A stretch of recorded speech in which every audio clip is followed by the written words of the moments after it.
Nestled in the heart of Africa, lived a young girl named Amara. Now, you might picture a happy childhood, full of warmth and laughter. But for Amara, home was just a place she slept. Her parents were there, physically, but their love and support? That was a language they never spoke. Every day was a battle with loneliness, a constant gnawing uncertainty that whispered, "You're on your own." The world felt cold, and the future was a thick fog she couldn't see through. But inside this quiet, lonely girl, a fire was smoldering out a dream. She dreamt of a life beyond the dust of her village, a life where she could make a difference. And she knew the only way to get there was through education, but school wasn't free. So, every morning, before the sun had even kissed the horizon, little Amara was at the market, her small hands arranging fruits in a basket. Fresh mangoes, sweet pineapples. She'd call out, her voice barely a whisper against the market's noise. All the money she made went straight into a small tin box for her school fees. After school, while other kids played, Amara was off again, helping neighbors with their chores for a few extra coins. Her day didn't end when the sun went down. That's when her real work began. Huddled over a flickering lantern, its light dancing on the pages of her worn-out textbooks. She would study for hours, her mind soaking up knowledge like the dry earth soaks up the first rain. The villagers would see her light and shake their heads.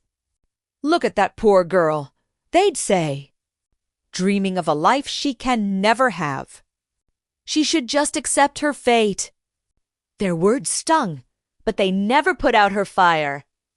If anything, they just added more fuel. She refused to let their doubts become her reality. Years of this grueling routine passed. The girl who sold fruit at dawn and studied by lantern light was now a young woman. And all that hard work, all those sleepless nights, they paid off.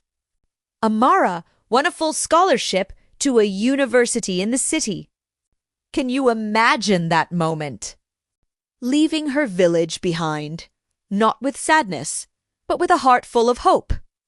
University was tough, and she faced a whole new set of challenges. But Amara was used to challenges. She graduated at the top of her class.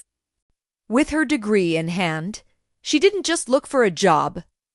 She decided to create them. She started a small business, a tiny shop selling handcrafted goods. It was a struggle.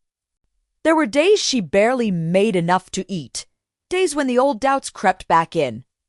But she remembered the girl under the lantern, the girl who refused to give up. So, she pushed on. Slowly, painstakingly, her little shop grew. It became a bigger shop, then a workshop, and then a full-fledged company, employing dozens of people from her region. The girl, they said, would amount to nothing was now a beacon of success, a living, breathing inspiration to every kid who felt trapped by their circumstances. But this story isn't just about a poor girl becoming rich. It's about what she did with her success. Amara never forgot where she came from.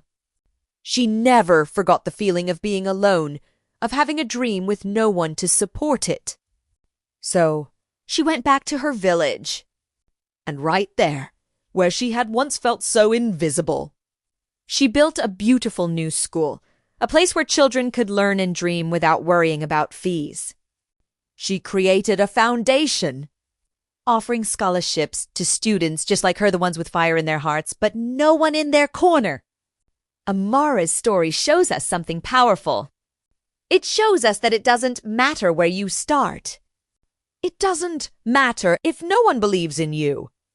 The only thing that matters is the strength of your own spirit and the fire of your determination. With enough perseverance, you can not only change your own life, but you can also light the way for countless others.